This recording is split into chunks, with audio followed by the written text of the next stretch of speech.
Alright, so in this video, I'm going to be showing y'all how to find a coolant leak. You've got two different main ways to check for coolant leaks.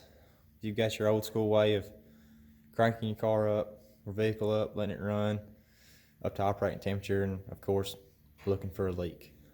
Now, if that's the only way you've got to do it, then hey, by all means, use that way.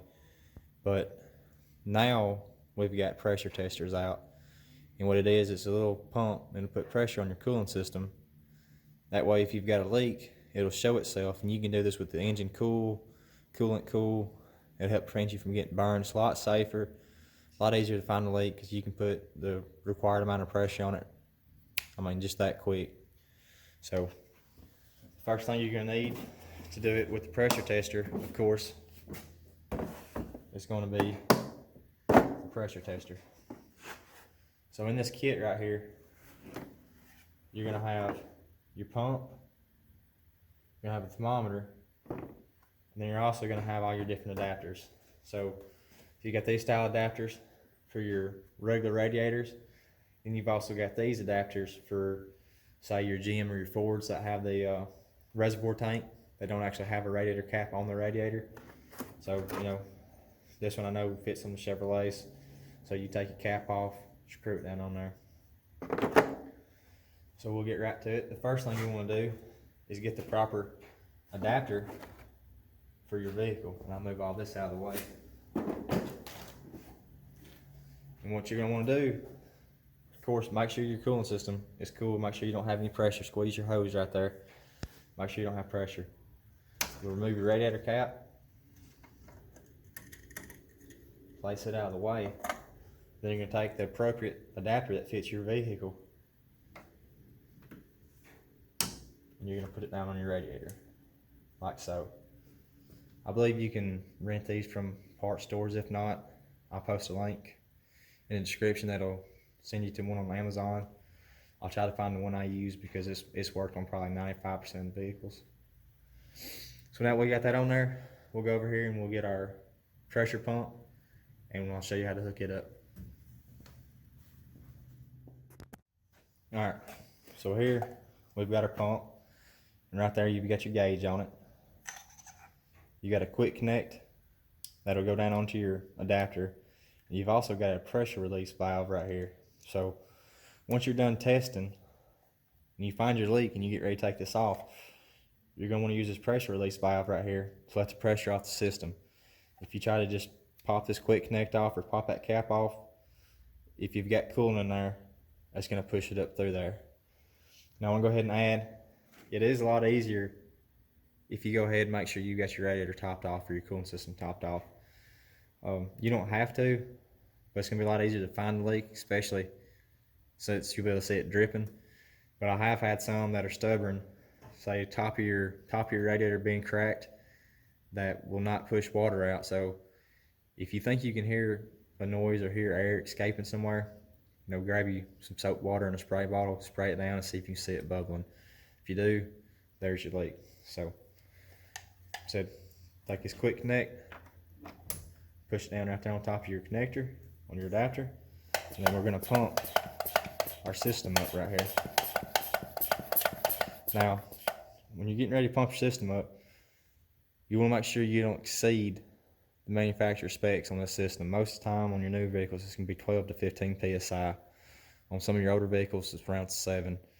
A lot of times on your radiator cap, it'll say, this one doesn't, it's aftermarket radiator cap, but I wouldn't exceed 15 psi just to be safe.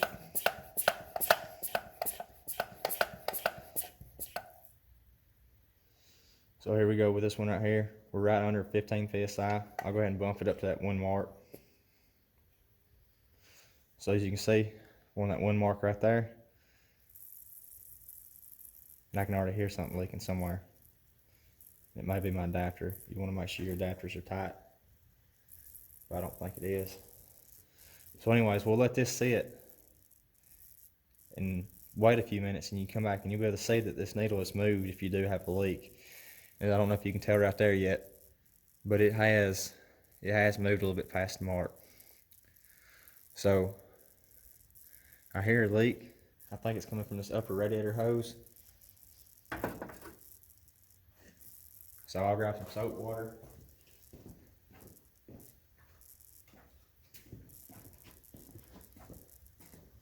It's actually just window cleaner, but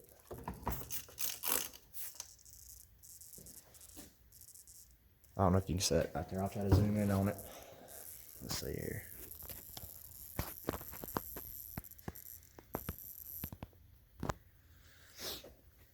If I can do it a little bit more. As you can see, you've got a leak right there. So of course, if your system was fully topped off, there we go, we're gonna zoom back out. If your system was fully topped off, you'd have coolant dripping out right there. Some of your leaks, I have had leaks that'll let air get in, but not necessarily let coolant get out if they're tight enough, and it can cause issues, you know, over a certain amount of time, not right off the bat, but so that'll be something to look for. But that's pretty much how it's going to work. So you want to put pressure on your system, then you want to go through and check all your hose connections. You want to look around wherever your water pump's located on your vehicle. Majority of the time, front wheel drive cars will be on this side right here. Anywhere you get your accessory belt, that's the end they're going to be on, unless it's something just crazy. Now some of your Toyotas, like your Toyota V6s on your older pickups, and some of your Hondas, a lot of your cars now, actually your water pump is right off your timing belt, and it will be behind a cover. So if you've got water, coolant dripping out on this end of your engine through some covers back here, there's a good chance it is your water pump if you've got a timing belt driven water pump. So hopefully that's not your case. Maybe it'll be something simple like a hose right there, but pretty much that's it. Of course, like I said, when you get ready to remove this release valve, press it in. It's going to slowly let your pressure off.